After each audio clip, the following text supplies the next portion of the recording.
Salut à tous, c'est Axel. Alors ça fait un bail, bah oui, je suis parti en vacances, et hier, LG a dévoilé un nouveau terminal, le V20. J'ai pas pu le prendre en main, j'espère que je vais pouvoir le tester, je sais pas encore d'ailleurs s'il sortira en France, j'ai demandé à LG, j'ai pas eu encore de réponse. Mais ce que je vous propose aujourd'hui, c'est simplement de découvrir le produit avec moi, je vais vous présenter un petit peu tout ça, c'est parti. Le LG V20, c'est un produit qui succède au V10, et le V10 c'est un terminal qu'on a vu un petit peu entre le G5 et ce nouveau venu, qui est passé inaperçu pour moi parce que je l'ai pas reçu en test, mais qui apparemment a fait quand même assez bonne impression, et sa particularité c'est d'être un produit de haut de gamme avec un second écran sur le haut. Avec le V20 on se retrouve sur quelque chose d'assez similaire, et avant de passer vraiment au produit, le design, les fonctionnalités, on va s'attarder sur les specs. Alors LG nous propose un produit avec un écran de 5.7 pouces, c'est du Quad HD IPS, avec un second écran, donc comme je le disais, en 2.1 pouces, comme sur le V10, qui est sur le haut de l'écran principal, Snapdragon 820, 4Go de RAM, 64Go de mémoire interne, un appareil photo de 16 mégapixels avec stabilisation optique, plus 8 mégapixels avec angle large, un petit peu comme sur le G5, et ça c'est quelque chose qu'on n'avait pas sur le V10, un flash LED assisté laser, donc ça c'est devenu un classique chez LG, une caméra frontale de 5 mégapixels, pareil avec angle large, même si elle est moins large que la principale, et là pour le coup, par rapport au V10 où il y en avait deux en frontal, là on n'en a qu'une. En fait, si vous voulez, le V20 il reprend des éléments du V10 et du G5, c'est un mix un petit peu entre les deux. Au niveau de la batterie, on a 3200 mAh, compatible Quick Charge 3.0, bon c'est grâce au chipset bien entendu, et cette batterie est amovible. En fait, vous avez un bouton sur le côté qui permet d'accéder à la batterie quand vous enlevez la coque tout simplement. Et pour finir, c'est un produit qui est USB type C, mais qui a conservé, lui, le jack 3.5 mm. Alors en termes de design, ce V20, il se rapproche a priori plus du G5, sur le V10 apparemment, on avait une coque un petit peu, pas caoutchouteuse, mais du plastique un peu comme ça, un peu caoutchouteux. Moi je l'ai pris en main rapidement, donc je me rappelle pas très bien, mais c'est ce que j'ai lu. Là sur le V20, on a un aluminium plutôt intéressant, mais qui ressemble, comme je disais, plus au G5. On a un bouton pour accéder à la batterie, et contrairement au G5, on oublie le système de modules. Alors pour ceux qui rappellent de mon test du G5, en fait on avait toute une panoplie de modules qu'on pouvait connecter.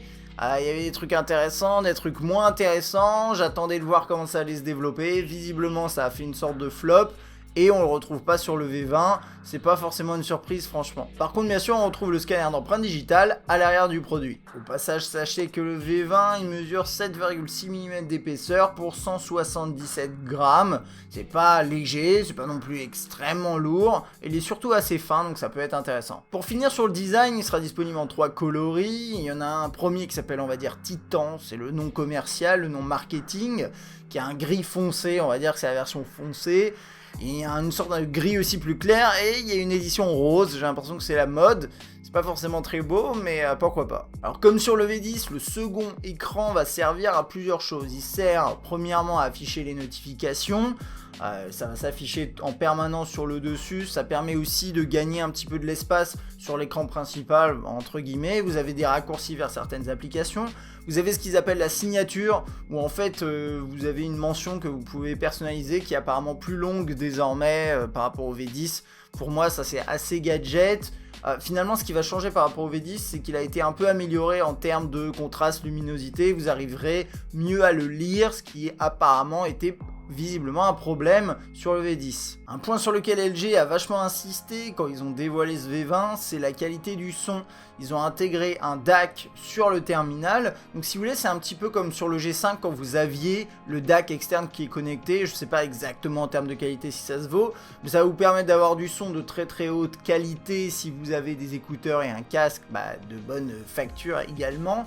Et puis derrière, il y a un truc qui est plutôt intéressant, alors ça faudra tester, mais c'est qu'avec les micros, vous pourrez enregistrer dans une interface bien foutue, en FLAC, donc en très bonne qualité, 24 bits, et donc à voir ce que ça donne, mais ça pourrait être vachement bien si vous enregistrez des vidéos dans des concerts ou autre chose, ou si vous voulez enregistrer des voix off pour des vidéos.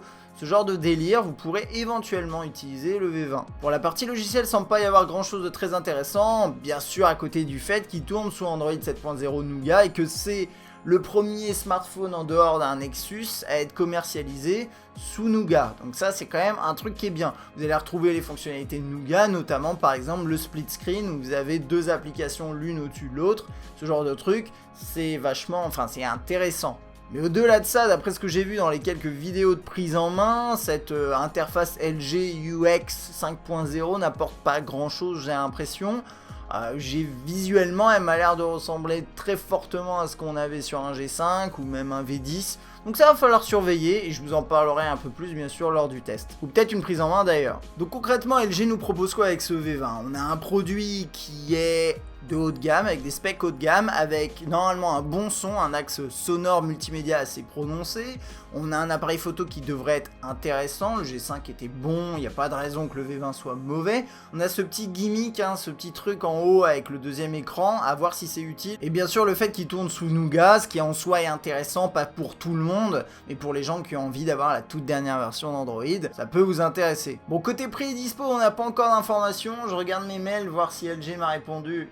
Non, pas encore apparemment.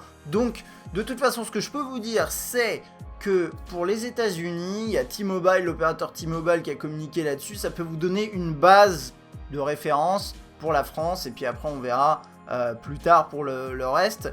Donc c'est le 23 septembre, donc bien sûr de cette année, pour 649 $ chez T-Mobile, chez l'opérateur, en nu bien entendu. Maintenant à quoi ça va ressembler en France, je peux pas vous le dire, juste prenez en compte le fait que le G5 par exemple a été vendu à partir de 699 € à sa sortie, on peut tabler sur quelque chose d'assez similaire pour ce V20. Donc voilà, ce sera tout pour ma petite présentation post-annonce du LG V20, j'espère que ça vous aura intéressé. Si vous avez des informations que vous voulez rajouter pour compléter, vous pouvez laisser un petit commentaire. Si cette vidéo vous a plu, n'hésitez pas bien sûr à appuyer sur like. Moi je vous fais plein de bisous et à bientôt.